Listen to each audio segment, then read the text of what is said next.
Past the Pegasus,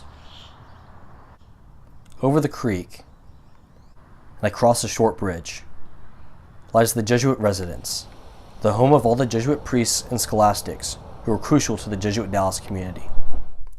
We sat down with Father Hooks and Mr. Lugo to learn about the life of a Jesuit and to play a friendly game of Is the Pope Catholic? Yeah, you have to tell us how to play this game. I don't know. After playing the game for a few minutes, we decided to ask them some questions about their lives, their time at Jesuit, and their future. Beginning to think about it, probably late senior year of high school. And I didn't know any Jesuits. I went to public school. So it wasn't until about 5 years later that I decided to be a Jesuit. And then it was just natural because the priests I knew best were Jesuits. They were very important. Public school, diocesan parish, no connection to religious orders at all.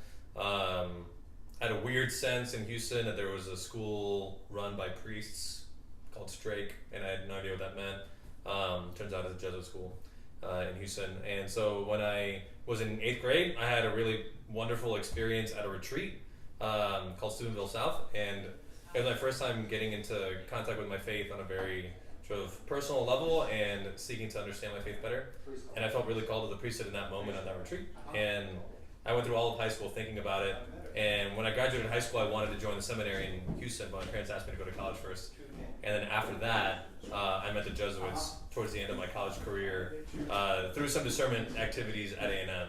And once I met the Jesuits, I thought to myself, this desire to be a priest that I've felt for a very long time could be lived out really well as a Jesuit too. So what do you think you guys like most about working, at Jesuit, and not just working here at Dallas Jesuit, but actually being, a Jesuit? Well, working at Jesuit for me is a kind of a dream job because it's teaching in high school. I wanted to be a high school teacher before I wanted to be a priest. Really, when I was in high school, I thought this would be great to actually have this kind of presence in somebody's life. I had very, very influential people in my life as high school teachers, and so I thought it would just be awesome to be that. So in a way, for me, it's a dream come true just to work in the high school, teaching the classrooms. Yeah, I loved working in the high school just because I didn't know anything about Catholic schools.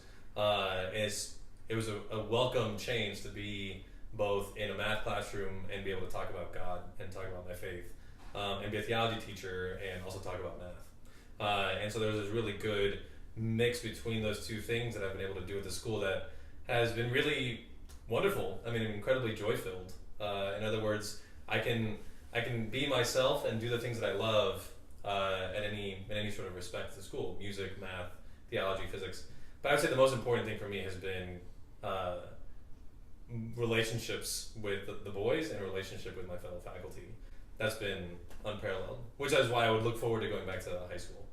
So where are you guys going to go next? Like I know you said that for the scholastics they move on to their theology. Mr. Lugo, is that where you're gonna? So I'm done here after this semester, and I'm moving to the University of Toronto in Canada, North, which is a country north of here.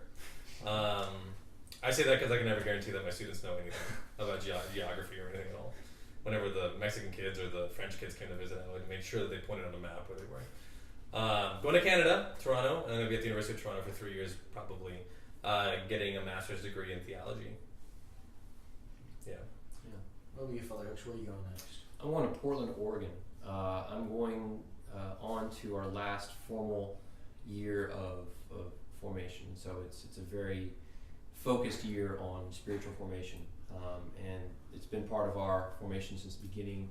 And the aim is to give the Jesuit a kind of spiritual capstone to his formation process. And so what they do is they take several of the most important experiences of the first 2 years in novitiate, and we repeat them at the end, kind of like a bookend. So the long retreat, studying our constitutions, and doing 3 to 4 months of work outside of the house. So that is what I'll be doing with other guys who are in my cohort called tertians.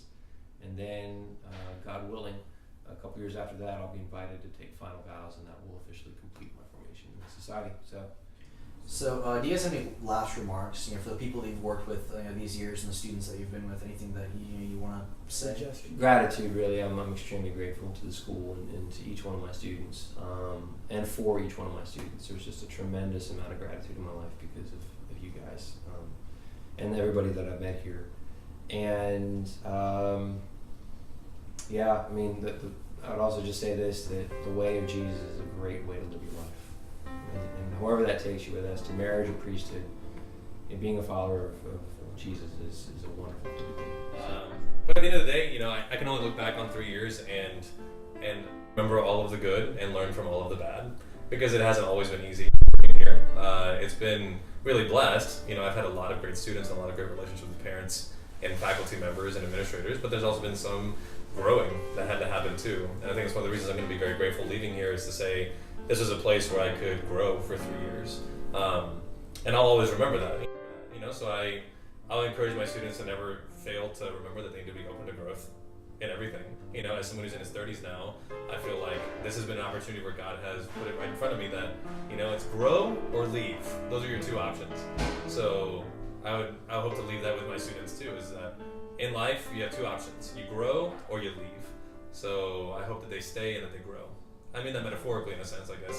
Whatever you're doing, realize that you have to dig deep and allow yourself to be changed by the Holy Spirit. Move and grow. I think I can pretty much speak for everybody at Jesuit, just to be able to thank you guys for your years here, and just the blessings that you've given to all of us, and that you